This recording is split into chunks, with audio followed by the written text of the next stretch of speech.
বর্ষার শেষ দিকেও কিশোরগঞ্জের হাওরে পর্যটকদের ঢল। বিস্তীর্ণ জলরাশি আর প্রকৃতির অপরূপ সৌন্দর্য দেখতে প্রতিদিনই দেশের বিভিন্ন প্রান্ত থেকে ছুটে আসছেন হাজারো পর্যটক। তবে ভ্রমণ পিপাসুদের আগমনকে কেন্দ্র করে নৌকা ও যানবাহনে অতিরিক্ত ভাড়া আদায়ের অভিযোগও আছে। তাই পর্যটকদের দাবি নির্ধারিত ভাড়া কার্যকর করার পাশাপাশি বাড়াতে হবে নিরাপত্তা আর তদারকি।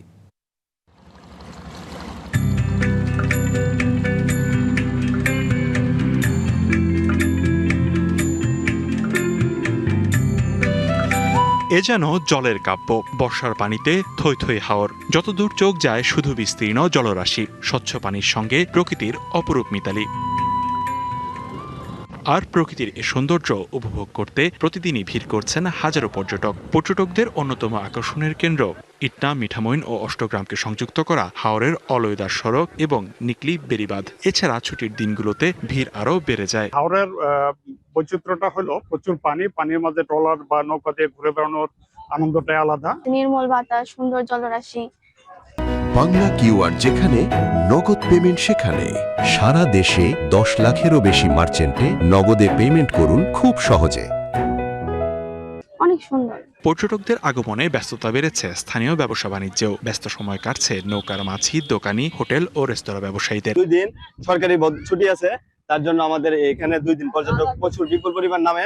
যদি কিছু আবাসিক হোটেল সরকারি উদ্যোগে তৈরি করা হয় তাহলে পর্যটকের সংখ্যা আরো বাড়বে, দিন দিন আরো জনপ্রিয় হবে এই হাওর। তবে পর্যটকদের অভিযোগ, নির্ধারিত ভাড়া না থাকায় অনেক ক্ষেত্রেই নৌকা ও যানবাহনে গুনতে হচ্ছে বাড়তি টাকা।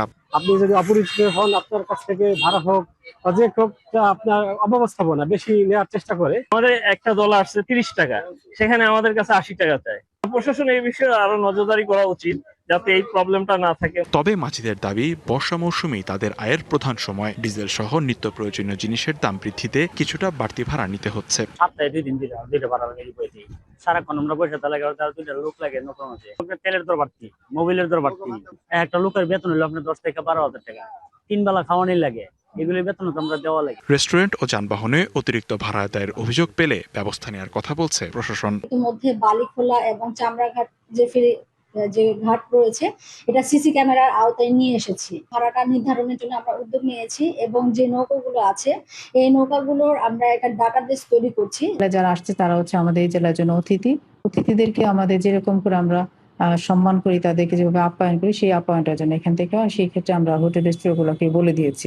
এদিকে ডাকাত প্রবণ নৌপথে টহল জোরদার করেছে জেলা পুলিশ। পর্যটনের নিরাপত্তার জন্য এই সর্বোচ্চ যতটুকু নিরাপত্তা দেওয়া যায় এই প্ল্যানিংগুলো নিয়ে আসছি।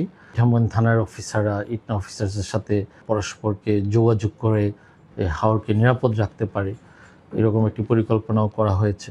প্রশাসনের কার্যকর তদারকিতে পর্যটন কেন্দ্রগুলো আরও নিরাপদ ও পর্যটক বান্ধব হবে, এমনটাই প্রত্যাশা ভ্রমণ পিপাসুদের। TVC news desk.